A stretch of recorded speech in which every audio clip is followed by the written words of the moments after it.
Here we are again with another top 5 builds video. Welcome back to the channel, everyone. By request of Nightheart, the HAG is the next killer in the series. The HAG's power is the Blackened Catalyst. This gives her the ability to draw symbols on the ground of the environment that acts as traps. When a survivor comes close to one of these symbols, a duplicate of the HAG, also known as a phantasm, will spawn from it, and in the process, it'll pull the survivor's camera in the direction of the triggered trap. If the HAG is close enough to the trap when it's triggered, she has a brief window of time to teleport to that trap. By default, she has 10 traps, and you can put them pretty much anywhere around the map. If you go to place more than 10 traps, the oldest set trap you set will disappear to accommodate any future trap placements. I would say out of every killer, the HAG's add-ons are perhaps the best when it comes to scaling her power, at least the lower rarity ones, with her very rare and ultra rare add-ons completely changing how you play her altogether. I can think of no better add-on that changes the HAG's power than the Mint Rag. This add-on lets you teleport to any trap on the ground, regardless of distance, or if a survivor has triggered it, at the small cost of having a 15-second cooldown to teleporting again. 15 seconds isn't that long to wait as a downside to using this add-on, especially when you take a few seconds to replace the trap to use for a future teleport. This add-on does, however, require a little more tactfulness to use, because with this add-on, you really don't want the survivors to trigger these traps so you can maintain your map mobility and omnipresence. Also with this add-on, you need to be facing the direction of the trap that you want to teleport to, which can be difficult if you have more than one lined up in your particular field of view when you go to try to teleport. This add-on can be very powerful in certain situations, one of them being when you have a survivor who's hooked and you have a trap near the hooked survivor. For this reason, make your choice can be broken with this build, as it has the effect that when a survivor is unhooked and you're more than 32 meters away from the hook, the rescuing survivor will suffer from the exposed aspect for the next 60 seconds. Being able to freely teleport to the trap near the hook regardless of whether they set the trap off can almost guarantee that you'll be able to get an insta-down on the rescuing survivor. And because you were more than 32 meters away from the hook when the survivor is rescued, the next perk, which is Hex Devour Hope, also gains a token as well. When you get enough tokens, you'll be able to one-shot all survivors through the exposed status effect, and if you get to 5 tokens, you can start killing them by your own hand. However, with Hex totems being fragile as is, and their spawning locations being inconsistent, you should also use Hex Undying to protect your Devour Hope so it can extend the life of your Hex totem, because we all know the survivor's motto when it comes to seeing a Hex totem in the environment: if it glows, it goes. Aside from using the perks and add-ons to camp hooks, it also has great potential for jump-scaring survivors, especially if you combine it with the Rusty Shackles add-on. This add-on makes it to where when the survivors trigger your traps, the trap no longer spawns the HAG coming out of it, or otherwise known as the Phantasm, and it gives no notification that the trap was even triggered in the first place. In Chase, however, this can be counterproductive, since because they don't trigger the Phantasm, their cameras are not pulled in the direction of the trap whenever it's activated. So this add-on is best used for jump-scaring around objectives, like generators and of course Hex totems. Another perk I'd like to pair with this build is Scourgehook Floods of Rage for the sporadic information it can offer you. This perk reveals the aura of all other survivors when a survivor is unhooked from a Scourgehook for the next 7 seconds. This can be useful in finding the survivor who's suffering from a make your choice, if you hook them on a Scourgehook that is, and it's also good for general information by keeping track of the other survivors. And yeah, that's the first build. And since I brought up the Rusty Shackles add-on, this leads into the next build. The HAG is the best at defending survivor items on the ground, so this build uses the item-related perks of Franklin's Demise and Hoarder. I will say though, with Franklin's Demise, it relies on the survivors bringing items into the trial into the first place, as then searching chests is not guaranteed. Franklin's Demise has the effect that whenever a survivor is hit with a basic attack, it causes that survivor to drop their items on the ground. It also has the effect that it reveals the item's aura to you within 32 meters of your location, and the aura changes from white to red, because the survivors have up to 90 seconds to pick up their item before it loses charges altogether. Whenever you knock an item out of their hand with Franklin's Demise, you can use one of your traps to trap that item should the survivor return for it later on in the trial. And this is when Hoarder comes in, as Hoarder gives you a loud noise notification when the survivor opens a chest or picks up an item in the environment within 64 meters of your location. Now here's where the situation and add-ons change. Less experienced players will set off the traps near their items, to which I recommend using the HAG's increased range add-ons to almost guarantee that you'll be able to teleport to them and stop them with Hoarder's information.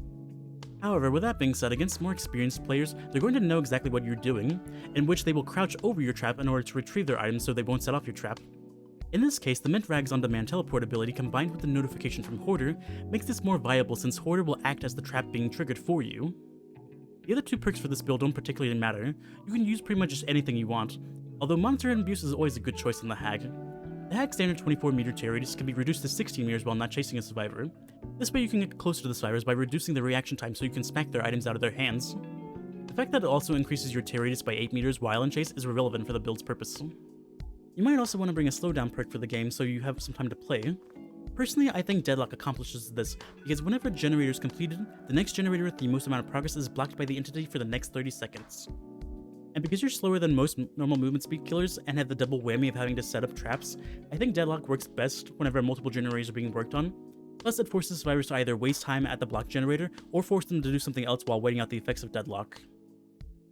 The next build I want to talk about is the build that I normally use. To start things off, there's Sloppy Butcher, which applies the Mangled and Hemorrhage status effects to survivors with your basic attacks.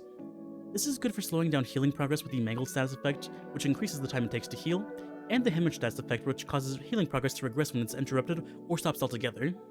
The best thing a hack can do is to keep everyone injured. That way when they go to set off a trap, they can be a one-shot hit, essentially, and Sloppy Butcher can incentivize them not to heal altogether. The next perk is Save the Best for Last. This perk gives you a token each time you hit a survivor who's not the Obsession. Each token decreases your basic attack cooldown for successful hits. The downside is, however, if you hit the Obsession, you lose tokens. I really like this perk on the HAG because not only does it decrease the amount of distance a survivor can make after you hit them, but it also allows you to put a trap back on the ground in the same spot if you teleported to it. For this reason, I also like to bring an add-on that increases my trap setting speed. The seconds I can shave off placing traps down in the game is really noteworthy, considering you'll want all 10 traps placed on the ground so you can actively use them. Another reason I like to bring a trap setting speed add-on is it allows you to play more aggressively in a chase. It reduces the window of time a survivor has to leave the loop altogether and can force them to stay at the one you just trapped. As I mentioned earlier with Save the Best for Last, with your slower movement speed and having to set up your traps for success, you really don't have a lot of time to kick generators as the HAG. For this reason, I like to use Jolt as a slowdown perk. Jolt causes all generators to rest by 8% if they're within 32 meters of your location when you put a survivor into the dying state. On smaller maps, Jolt has the potential to affect multiple generators, which is really good for you. And because you can be practically anywhere and everywhere as the HAG, it allows you the ability to spread the effects of Jolt out throughout the map, essentially. The last perk I like to use is Barbecue and Chili. This perk reveals the aura of all other survivors for 4 seconds within more than 40 meters away from where you hook a survivor. And Barbecue and Chili's aura reading is never not useful, as knowing where survivors are can help you make better informed decisions as a killer. The main reason I use Barbecue and Chili is for the extra blood points you get for hooking a survivor for the first time. The fact that it can practically double your blood point score after a game is just a really good effect, while it's also just being useful in-game, so it's never not useful and just a universally good perk altogether. As for the fourth build, I use some of the least used add-ons that the HAG has to offer and completely change how you play her altogether. The first add-on is the Scarred Hand. This add-on removes your ability to teleport to your triggered traps, but instead the phantasm the HAG it generates becomes a collision that, depending on where you place it, can body block a survivor's movement. When I say it changes how you play the HAG, it's mainly the placement of your traps that change. Instead of trapping in the center or around loops and obstacles, you need to trap windows and pallets to cut off the survivor's means of escape. This add-on can be paired with several add-ons, including the ones that increase the duration the trap remains triggered. However, the Scarred Hand is often paired with the Waterlogged Shoe. This add-on also removes your ability to teleport to your traps while giving you normal movement speed as the trade-off to it. Additionally, it decreases the survivor's movement speed by 9% when they trigger one of your traps for the duration of the trap. When I went into the games where I used these add-ons, I had very low expectations for this combination, but I think because of how rarely these add-ons are used, it surprised the survivors I went up against. I did find out though if I hit a survivor right as they were setting off a trap with my normal movement speed, I would have enough time to recover from that successful attack and attack again before the phantasm that spawned from the trap would disappear as well. It was overall an interesting experience turning an omnipresent killer into an anti-looping one essentially. The perks that I used for this particular build start off with Corrupt Intervention. This perk blocks the 3 furthest generators from your starting location for the next 120 seconds, and on the HAG, Corrupt Intervention is normally a double-edged sword. It stops survivors from immediately hopping on generators near their spawning point, but it also forces them into the area you spawned in while you're trying to set up your traps in the beginning. With these add-ons, however, that's not too much of a concern as the trap placement spots are less obvious, and you're encouraged to more or less place them in chase compared to normal HAG gameplay, so Corrupt Intervention in this particular build is more effective. However, with the HAG no longer being able to teleport to her traps, she loses a lot of her lethality, and for that reason, I found Hex Haunted Grounds to be effective in making up for this deficiency. Haunted Grounds turns 2 Dull Totems into Hex Totems, and when either Hex Totem is cleansed, all survivors become exposed for the next 60 seconds. With Haunted Grounds, it can help you snowball into the next perk, which is Hex Plaything. When you hook a survivor for the first time, they become cursed with the Oblivious status effect. This effectively changes the Dull Totem into a Hex Totem whenever that happens, and for the first 90 seconds, only that survivor who's suffering from the Oblivious status effect can cleanse their totem. This somewhat creates a secondary objective for the survivors, lest they be jumpscared by not hearing your terries due to the Oblivious status effect. To finish off the build is a very unusual perk that I rarely use otherwise, and that is Deathbound. After a survivor is unhooked and they heal underneath the hook, for the next 60 seconds, if the survivor or survivors leave the person they healed, they will become oblivious for the remaining duration of Deathbound. By keeping the survivors oblivious, it adds an extra layer of stealth and deadliness to the build, which is really needed because of the HAG's playstyle with the Waterlogged Shoe and Scarred Hand. Overall though, this build proved to be very fun, as almost no one expects the HAG to play like this essentially, so it's really effective overall. And now it's time for the HAG's lore-based build. Lisa Sherwood grew up in a quiet and remote village and was raised by her grandmother. Through generations of learning and undying traditions, Lisa's grandmother taught her to be spiritual and to use light magic including charms and hexes. This knowledge being passed down to Lisa and not being lost in time is best reflected in the perk Hex Undying. Hex Undying reveals the aura of survivors when they come within 4 meters of a dull totem. Additionally, if you're using another Hex perk, regardless of which totem is broken first, Hex Undying will be the first Hex to deactivate it in its place. Lisa's explorations of hexes and charms, against her grandmother's advice, come back to haunt her in her high school years. She had placed a hex on her hand and noticed it was improving her test scores, and her friend Pam wanted that same effect and copied Lisa's charm to help herself essentially. Unlike Lisa though, her friend Pam did not share in her spirituality that Lisa's grandmother had taught her to respect. Over time, Pam's test scores did improve, and seemingly every wish she had was also coming true through the magical charm. One of her wishes was to not take an English test and to not deal with her English teacher anymore or ever again. Unknowingly, this wish would take the life of her teacher, which Pam was happy and mocking of her past teacher. At the funeral, as she snickered and jeered beside Lisa, the pallbearer slipped with the coffin, and it went flying, crushing Pam in the process. Magic had brought Pam luck, but her mockery of the dead had led to her ruin and demise. This experience would no doubt leave a lasting impression in Lisa's mind. The next perk in the build is Hex Ruin, because as the result of abusing a hex, it ruined and destroyed someone in Lisa's life altogether. Hex Ruin is a hex perk that, while active, anytime a survivor stops repairing a generator before it's completed, it will automatically start regressing at 200% the normal rate. As for Lisa's teenage years, that's really all we know about Lisa as stated in Tome 4 Convictions Stroke of Luck entries. Sometime later while walking home, a terrible storm had caused Lisa to slip and fall, knocking herself unconscious in the process.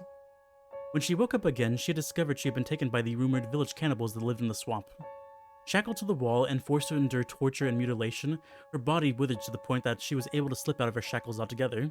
But by then, it was too late for Lisa. As the light of her eyes faded, she thought of her home, her village elders, and happier thoughts. She had scrawled one last hex symbol on the ground before letting herself go. The next perk in the build is Dying Light, as it represents Lisa's grasp on humanity and her old life fading away. Dying Light increases your obsession's healing and hooking speeds by 33%. And for each survivor you hook who's not the obsession, you gain a token.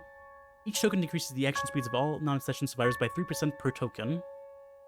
With her final thoughts, she also became vengeful at the cannibals, who had all but killed her essentially. And if you know how DBD lore works, you know what's coming next. Lisa ultimately got her revenge though, as when the cannibals' home was discovered through a search party, there was nothing but rotting corpses left, and Lisa nowhere to be found. The last perk of the build is Hex Retribution, as the last symbol drawn by Lisa allowed her to get her revenge on the village cannibals for what they had done to her. Hex Retribution is a hex totem that, while active, anytime a survivor works on a totem, they become oblivious for the next 45 seconds. And if any hex totem breaks, including Retribution, the aura of all survivors are revealed to you for 15 seconds as well. Similar to Michael Myers, she came out in the early days of the game's release, and hasn't really been touched since then, either power or add-on-wise. The HAG's impression on Dead by Daylight is unmistakable, as she was the killer that introduced the hex totem mechanics that we all know and love today. Through the years of playing Dead by Daylight, I had an episode in which I used to main the HAG for a while. However, while playing these various games, he was perhaps the most frustrating killer to play as while trying to play the game normally. This was due to numerous factors. The first is me being rusty at the HAG and not necessarily making the best gameplay decisions, but against more experienced players, the HAG's weaknesses become more apparent.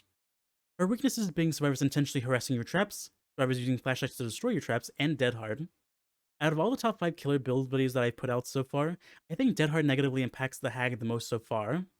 Several reasons I think this is because of her slower default movement speed. In addition to that, placing a trap out of a loop will often cause a survivor to leave a loop altogether, hence the whole W meta. And when a survivor goes to trigger a trap whenever you teleport to it, there is enough ample warning time to react using Dead Hard before you're able to swing out of it and down them ultimately.